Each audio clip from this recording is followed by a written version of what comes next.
Welcome back. We now look at questions in the National Assembly.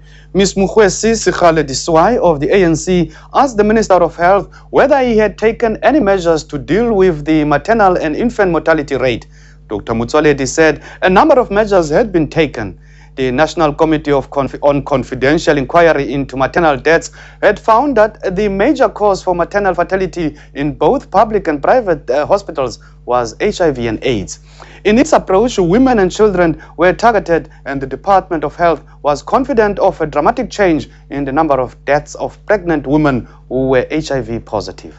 Another major cause of death was found to be obstetric hemorrhage. I'm happy to announce that, working with the South African Blood Transfusion Service, all public health facilities that perform cesarean sections have dedicated fridges for blood installed and managed by the South African Blood Transfusion Services, and are now ensuring that blood is easily available when a life-saving transfusion is needed.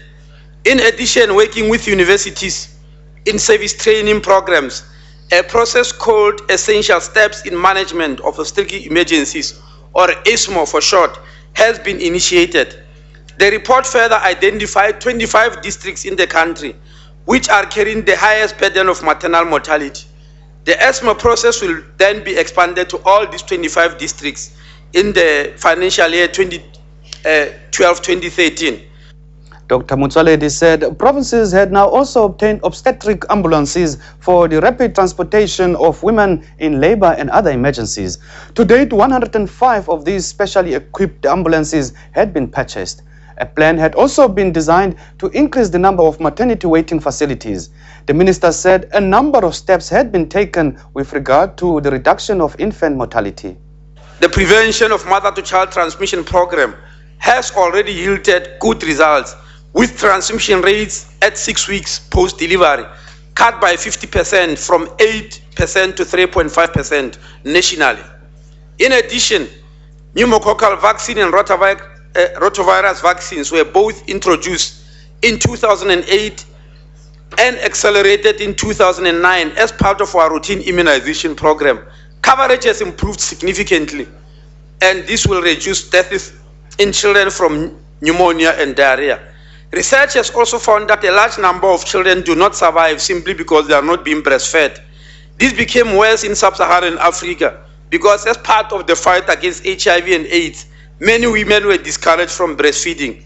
This was found to have had negative effects on child survival. A national summit on breastfeeding was held last year, and it adopted the declaration on exclusive breastfeeding, at least for the first 6 months of life. The promotion of exclusive breastfeeding will play a significant role in decreasing infant mortality as well. And in this regard, a number of hospitals have already introduced breast milk banks, whereby even children whose mothers could not be able to breastfeed could get breast milk from these banks. Denise Robinson of the Democratic Alliance said it seems South Africa was one of a handful of countries where the infant mortality rate was on the increase. She warned that it was quite possible that the country would not meet its Millennium Development Goals by 2015. I'd like to refer to the recent tragic deaths at Marijuana Hospital, where you gave the personal assurance that you'd investigate to ascertain accountability. Did the medical staff adhere to all prescribed medical processes, also to maintain strict hygienic conditions? And was there any indication of negligence with regard to treatment? Have you been able to determine who was accountable for those tragic deaths? Yes, Honourable Member, we do regular evaluation. And as to the report that you are talking about, I haven't yet received the final report. And where there are cases of negligence detected, you are aware that these are referred to the Health Professions Council of South Africa to determine whether there was any negligence. And as I'm saying, I'm still waiting for the final report on the matter. Thank you. The African Christian Democratic Party's Sherilyn Dudley wanted an assurance from the minister that the measures introduced will make a difference at district hospital level. Alfred Genaro of the Congress of the People wondered whether those accountable for baby deaths had been brought to book. Will the measures to improve the situation at district hospital level be enough to make a significant difference? And I refer here to papers produced by Professor Pattinson, Director of the Medical Research Council's Maternal and Infant Healthcare Strategies Research Unit, and his research partners, showing that thousands of deaths of mothers and babies can be prevented at district hospital level, where little has changed since the audit of 34 such facilities 5 years ago.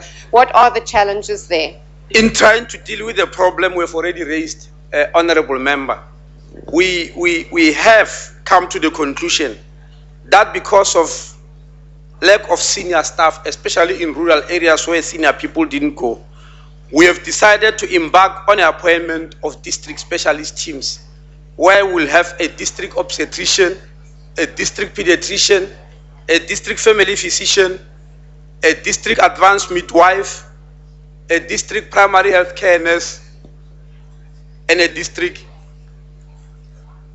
pediatrician, a pediatric nurse. As I'm speaking now, these people are being appointed and they are going to start on the 1st of April. The role of these teams is to ensure good clinical governance, to provide training and mentorship, and to ensure clinical guidance are in place and are used, as well as clinical protocols. Because in some areas, people just ignore protocols. The guidelines have been produced to assist health professionals, doctors, midwives, and nurses in care for women and infants, such as reports on obstetric hemorrhage, cesarean section, hypertension in pregnancy, and guidelines for maternity care in community health centers at district hospitals in South Africa. We believe these measures will go a long way in reducing some of the deaths that we have spoken about, which, yes, we agree and that are actually preventable. Minister, there are certain hospitals where this issue of infant mortality, where babies die, and like the East London complex, where this thing takes place and after some few years, it happens again. Basically, in hospitals like that, where there has been repetition, has there been anybody who has ever been held accountable for the causes of the deaths in those particular hospitals?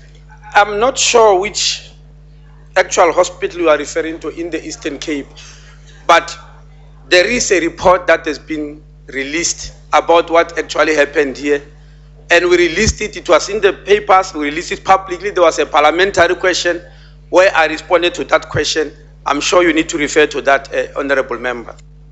Coming up after the break, a progress report on a campaign to get the private sector and the public involved in helping the homeless in South Africa. Stay with us.